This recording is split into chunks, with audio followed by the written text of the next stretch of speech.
How to add music from YouTube to CapCut? Simply just open CapCut.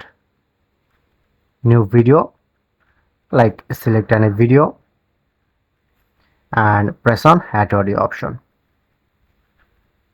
Showing it a more different way, just select to sound. As you can see, showing it to only TikTok option, not showing it to exactly YouTube option. So close this. Open your any browser like Safari browser or Chrome browser. Like I'm open Chrome browser. Go to search option, search it to studio.youtube.com. Okay, then you get this interface.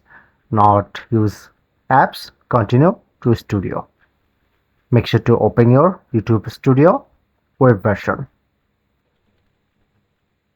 Okay, now open this and follow the left side showing it to music option. So you just select any music like copyright free music and select,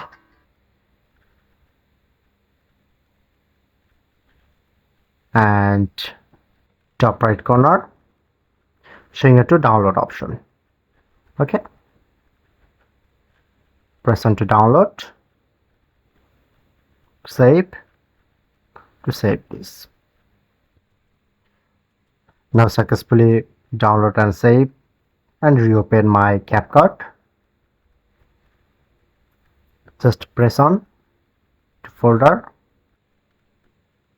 device, select from device and select folder. I'm recently download, select to download folder. So as you can see, I'm recently download, press on open and press on to plus option. As you can see, now successfully add YouTube music in my CapCut. That's it.